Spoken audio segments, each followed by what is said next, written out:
요즘에 꼬마 빌딩 이야기 많죠. 조물주 위에 건물주는 옛말이죠. 이제 요즘에도 아직도 조장하고 있습니다. 이런 이야기들 되게 많이 나오죠. 서장훈 이야기하면서 22년 전에 22억 주고 산 빌딩이 450억으로 올랐다. 대박 났다. 그래서 400억 이상 올랐다. 그래서 서초구의 꼬마 빌딩이 경매로 낙찰받았다. 그러니까 경매로 낙찰받았으니까 제 가격 주고 산 건 아니죠. 그리고요, 보면 22억 주고 샀다는데 28억 1,700만 원이겠죠? 지금 엄청나게 올랐다. 그러니까 경매 자체를 좀 싸게 받았을 가능성. 그 다음에 요거를 낙찰 받고서요, 그냥 28억만 썼냐? 그게 아니라 꼬마 빌딩 가치를 올리기 위해선 이거 대대적으로 리모델링 같은 거 한번 하죠. 요런 거에다가 같이 올라간 것까지. 요런 식으로 해서 엄청 벌었다, 대박 났다, 똘똘한 투자법 하면서 요즘에 그런 이야기들이 많이 나와요. 이거 8월에 나왔던 이야기인데 또 10월에 또 나와. 요즘에 꼬마 빌딩으로 다시 슬금슬금 조장하고 있는데, 문제는 지금 이렇게 되고 있죠. 기준금리 인상으로 인해서 수익성 악화. 이 부분에 대해서는 저희가 말씀을 많이 드렸습니다. 금리 인상, 이따가 수익률 한번 보실 건데요. 금리 인상의 타격은요, 주거용보다 수익형이 훨씬 더 크게 받는다. 외국 집값이 예전에는 우리나라보다 금리 영향을 많이 받았다. 요즘에는 금리 영향을 우리나라가 더 많이 받을 것이다. 이 부분에 대해서 한번 보셔야 되는 게, 우리나라는요 전세가 있고요, 외국은요 대부분이 월세죠. 그러면은 월세 같은 경우는요, 보통 집을 살 때 자기 자본으로 다 사는 사람들 그렇게 많지 않고요, 자기 자본으로 다 사도 그렇게 수익률이 높지가 않다. 그래서요, 금리가 떨어지면 수익률이 올라가고, 수익률이 올라가게 되면은 가치가 올라가게 되는 거죠. 반대로 금리가 올라가면 수익률이 떨어지니까 집값이 떨어지게 되는 거고. 그런데 예전에는 그래서 우리나라가 전세제도 때문에 금리 올라도 타격이 덜했다. 그래서요, 글로벌 금융위기 때 보시면은 우리나라 집값 뭐 많이 떨어졌다 이런 이야기 하는데, 금리 올라가는 도중에도 집값이 계속 오를 수 있었던 이유, 그거는요 전세가 뒷받침을 해줘서, 전세에다가 플러스로 여기 이제 대출 유동성이 들어와서 여기서 집값을 만들어냈는데, 지금은 뭐가 달라졌어요? 전세에 대출 유동성이 들어갔죠. 그래서 요즘에는 주택 가격이 외국보다 더 심각하게 떨어질 수 있다, 이렇게 말씀을 드리는 거고. 그러니까 전세자금대출 제도 같은 경우는요 복입니다. 이야기하는 것은 서민들을 위해서 전세자금대출을 해준다, 이런 식으로 이야기를 하지만 실질적으로 보면요, 전세자금대출 때문에 서민들에게 독이 되었다. 전세 가격이 올라가서 내 돈 주고 전세에 들어갈 수 있는 사람들도 대출을 받을 수밖에 없도록 만들었다. 그래서 전세자금대출은 대표적인 악법입니다.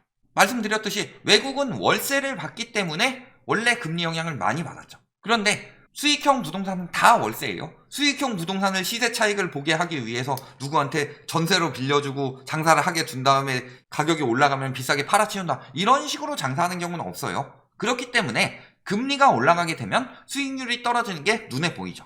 수익률이 떨어지니까 가격이 떨어질 수밖에 없는 거다, 원래. 그래서 보면요, 금리 올라갈 때 주택 거래가 안 된다. 왜냐면 주택이 거품이 많이 꼈으니까. 그러니까 이제는 수익형 부동산으로 자금을 이동해라. 왜냐면 부동산은 실물 자산이기 때문에 인플레이션의 해지 수단이 된다. 이런 거짓말들을 했을 때 저희가 늘 말씀드렸죠. 주거용보다 수익형이 더 위험하다. 상가뿐만이 아니라 오피스텔도 원래는 수익형이죠. 지금은 주택처럼 투기를 하고 있지만 수익형이든 주택처럼 투기하는 거든 다 위험하다. 그 다음에 생활형 숙박시설, 완전히 수익형이죠. 주거용으로 쓰면 오피스텔만 못하고 수익형으로 쓰자니 어때요? 수익이 안 나온다. 그 다음에 수익형 호텔 이런 거 말할 것도 없고. 그래서 수익형 부동산은 많이 위험해진다. 이 부분에 대해서 말씀드렸고, 결국엔 이렇게 되죠. 금리 올라가니까 거래 끊기고 가격이 하락한다. 왜냐면요, 수익형 부동산 같은 경우는 대출 비중이 높다. 그래서 대출을 한 7, 80%씩 받아서 하죠. 그러니까 금리 올라갈 때 타격이 큰 거예요. 아마 문재인 정부에서 LTV 억제를 초창기에 안 했으면은 집값은 더 올라갔을 거고요. 그 다음에 지금 타격을 엄청 크게 받았을 거다. 금리 올라가면서 붕괴는 진짜 순식간에 일어났을 거다. 올라간 만큼. 그렇게 되는 건데, 그걸 가지고 집값을 올리는 정책이다 이야기를 하더니 금리 올라가니까 문재인 정부에서 LTV를 억제해서 집값이 무너지지 않는다, 이런 논리를 계속 주장했었죠. 2021년 기사들만 보세요. 청담동 빌딩 매각했죠. 그 다음에 여기도 빌딩 매각하고 있죠. 그 다음에 여기도 매각했죠. 시세 차익 남겨가면서 계속 매각을 했다. 연예인들 막판 러시 하고 있다. 400억의 매각, 매물로 등장 이제. 그래서 보면요, 늦어도 작년부터 열심히 팔고 있었죠. 요 올해 이야기 나온 건데, 이렇게 꼬마 빌딩 같은 경우는 주택처럼 수요가 빨리 붙진 않아요. 그렇다는 건 올해 팔렸다는 것, 그 다음에 작년에 팔렸다는 거는 대부분 20년에서 21년쯤에 다 매물로 내놨었다. 뭐 사는 사람들도 있겠죠. 코인 대박 나가지고 사는 사람도 있을 테고, 뭐 회사 입장에서 무슨 느낌으로 할 수도 있고. 근데 연예인들이 엄청나게 자산시장이 빠삭하냐? 빠삭한 사람들도 있지만 그 옆에 자산관리사들이 붙죠. 팔라고 얘기를 했다는 거예요. 그러면서 기사로 나와서 인터뷰를 하면은 지금은 주택이 힘드니까 수익형을 사실 때입니다. 왜 그런 이야기를 했겠어요? 자신의 주요 고객들이 팔 수 있도록 계속 심리를 만들어냈다는 거죠. 연예인만 그러냐? 자, 대기업들 보면 어때요? 지금 빌딩 기업들을 팔아서 현금 확보하자. 그래서 보면 어때요? SK, 그 다음에 저기 CJ 이런 데들 대기업이죠. 그 다음에 중소 중견 업체들도 마찬가지죠. 은행들 어때요? 유유자산, 떨이 매각. 돈이 안 된다는 걸 알기 때문에. 그 다음에 국유 빌딩 매각. 국유 빌딩 뭐예요? 나라에서 매각한 거죠. 국유 재산까지도 매각을 하고 있다. 왜 팔고 있겠느냐? 이런 부분 보면요, 연예인들 뿐만이 아니라 큰 데선 다 팔고 있다. 큰 데서 매각을 하고 나서고 있다는 건 무슨 소리예요? 이미 상태가 좋지 않다는 거죠. 이거는 올해뿐만이 아니라요, 2019년부터 계속 팔아치우고 있었다. 그러니까 저희가 계속 뭐라고 말씀드렸어요. 부동산을 진짜로 부자들은 2019년 저희가 방송할 때부터 매각을 하고 있었는데 그 매각하는 동안 비싸게 팔기 위해서 영끌을 조장한 거다. 그러니까 20년, 21년에 산 사람들 다 무너졌죠. 21년에 산 사람들은 이미 지금 손해가 나고 있고요. 20년에 산 사람들은 뭐라고 하고 있어요? 아직은 이득이다 라고 말하는 지역들이 있죠. 떨어진 것보단 오른 게 더 많다. 그렇지만 그 가격에 팔리냐? 미실현 이익을 내가 아직 1,000만 원이라도 2,000만 원이라도 이득 보고 팔고 싶어요. 그런데 그 가격에 안 사준다는 거죠. 그러니까 코로나 이후에 물린 사람들은 다 물린 거예요. 들어온 사람들은. 그것은 이제 주택뿐만이 아니라 저희가 그때 계속 상가 꼬마 빌딩 사지 마라, 타운하우스도 사지 마라, 저기 오피스텔도 사지 마라, 생활형 숙박시설도 사지 마라, 부동산은 뭐든 사지 마라 이야기를 했죠. 왜? 부동산이 잘 될 시기가 아니니까. 거품이 많이 꼈는데 2019년부터는 긴축을 하고 있었어요. 그런데 코로나가 터졌다고 해서 거기서 다시 완화를 했다. 그러면 그 부분에 대해서는 충분히 다시 긴축이 들어가고도 남는다. 이런 말씀을 드렸었고 2015년부터 미국에서 금리 올리고 있다고 그랬어요. 그런 부분을 봤을 때 지금 금리가 어떻게 됐어요? 2019년에 올린 것보다 훨씬 더 많아졌죠. 거기에 DSR까지 적용이 됐죠. 그때도 2018년 말부터 떨어졌는데 지금은 오른다고요? 말이 안 되죠. 다시 올라갔던 이유는 그 당시에 금리를 낮췄기 때문이다. 그러니까 지금 당장은 싸게 사는 느낌이 들겠지만 거품이 덜 꺼진 상황에서 다시 거품이 붙는 상황이에요? 그러면은 굉장히 비싸게 사는 건데 저금리로 들어갔다가 나중에 금리 폭탄 맞으면 다 내놓을 수밖에 없는 상황이 되는 건데 그런데 왜 들어가냐? 라고 말씀을 드렸었죠. 그러니까 21년, 22년, 20년 이때 막판이다 사라 하는 사람들은 개박살 나는 거고 19년 이전까지 가격이 더 떨어지는 것도 기대를 해봐야 되겠죠. 그런데 문제는 뭐예요? 내수시장이 좋지 않죠. 그래서 기업도 보면요, 재고가 26년 만에 최고로 증가하고 있다. 그래서 대기업 재고 지수 증감률 마이너스 6.4에서 22%로 급증하고 있고 공급이 과잉되고 내수가 죽어가고 있다는 소리죠. 스타트업 마찬가지죠. 오히려 코로나 시기보다 코로나 완화됐는데 더 여건이 악화되고 있다. 자영업도 말할 것도 없고. 그러면요, 기업, 자영업 그게 어디로 들어가느냐? 보통 상가, 오피스, 빌딩으로 많이 들어가죠. 그런데 지금 상황이 좋지 않으니까 오히려 임대료를 낮춰야 될 상황이죠. 대기업들 같은 경우에 뭐 만들어서 사겠지만요, 문제는 뭐냐? 예를 들어서 평택 고덕신도시에 삼성이 들어온다. 그러면요, 진짜 이 삼성 수요 플러스 협력업체들. 그래서 평택 보면 고덕신도시가 이렇게 있을 때 이쪽에 삼성이 있죠. 그러면요, 여기가 지금 다 상가 오피스로 메워져 있다. 그런데 막상 가보면 개불도 안 돼요. 협력업체들이 잘 들어올 수 있는 상황이냐? 대기업들도 그렇게 좋지가 않은 상황인데 협력업체라고 잘 되겠냐? 그 다음에 또 그들한테 팔아먹고, 예를 들어서 식당을 놓고서 와가지고 직원 식당 있더라도 여기 나와서 뭐 식사하세요, 술 드세요 하고 만들어놓은 가게들 생각보다 잘 되지 않을 거죠. 상황이 좋지 않다. 매출액은 떨어지고 있다. 그러니까 지금 파는 이유가 뭐예요? 자금 확보. 지금 상황이 안 좋으니까 대기업이든 중소기업이든 내가 자금 확보하려고 판다. 이렇게 생각할 수도 있겠죠. 그래서 현금 확보하기 위해서 파는 것도 있지만 보면은 이런 것들이 문제가 될 수 있다는 거죠. 이렇게 되면 뭐가 생긴다? 공실이 생기면요, 진짜 위험합니다. 위험할 수밖에 없어요. 특히 신도시 쪽 같은 경우 수익률 4%, 1층 같은 경우는 4%에서 5% 정도 맞춰주겠다. 그 다음에 좀 상층부 같은 경우는 7, 8%는 맞춰줄 수 있다 라고 이야기를 하면서 상가 분양을 열심히 해요. 그런데 거기서 공실이 나서 개인 파산하신 분들이 한둘이 아니다. 그래갖고 나중에 또 다른 데서는 무슨 이야기를 해요? 그들이 파산한 곳을 싸게 줍줍할 수 있는 기회. 얼마나 개쓰레기들이냐, 지들이 팔아치워놓고. 그럼 상가 분위기가 어떻게 변화하느냐? 가뜩이나 매출은 떨어지는데 또 상가 분위기가 변하는 게 뭐예요?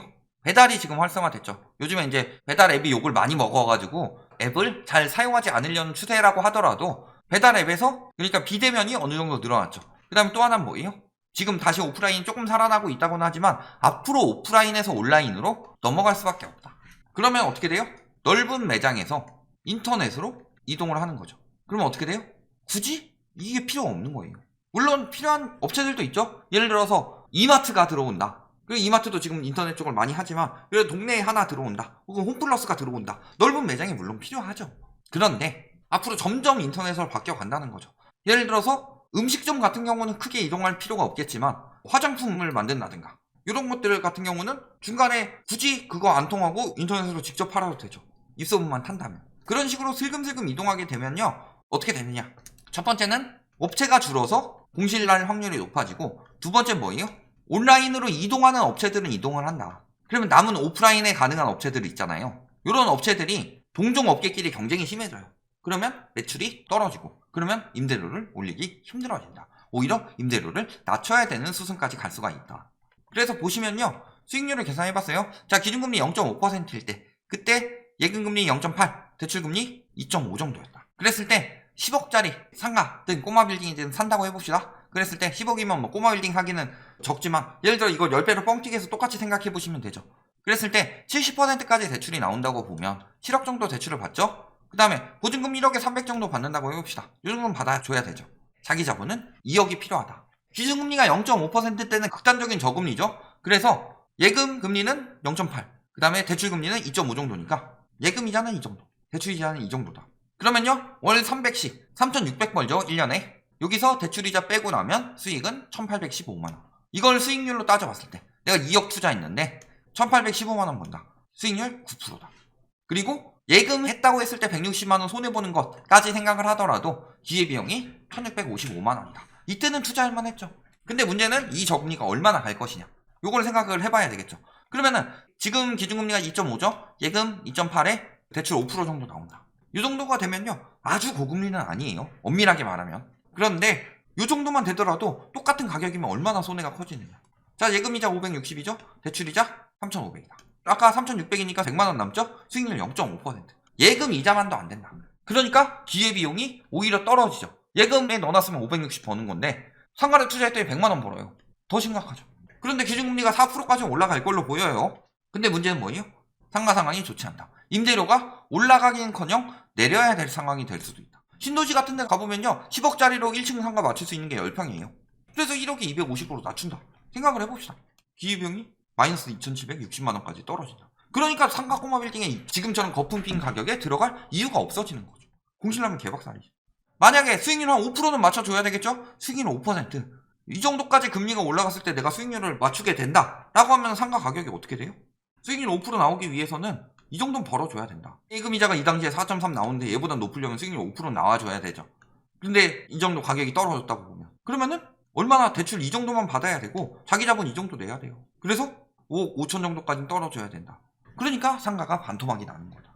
결론, 주택 힘드니까 수익형으로 가세요.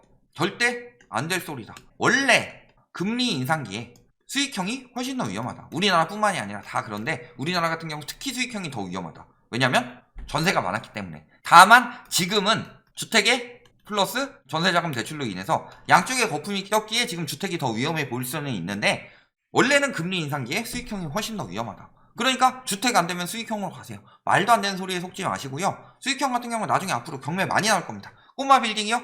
서장훈 같은 사람은 안 팔겠죠. 예전에 싸게 사가지고 가격이 올랐다가 좀 떨어진다. 그러면은 이런 사람들은 굳이 안 팔아도 돼요. 내가 손해본 것도 아니고 예전에 살 때 돈 얼마 안 냈으니까 죽을 맛도 아니고. 그런데 막판에 산 사람들, 적어도 한 19, 20, 21년에 산 사람들은 앞으로 금리 인상 때문에 개박살이 날 수밖에 없다. 그러면요 정말 내가 거기서 자영업을 하고 싶다 혹은 노후 대비를 하고 싶다, 지금은 기회가 아니다. 충분히 금리가 다 올라가고 그 다음에 붕괴가 이루어진 다음에 정상적인 가격에 돌아왔을 때 사도 늦지 않는다. 여기까지 말씀드리겠습니다.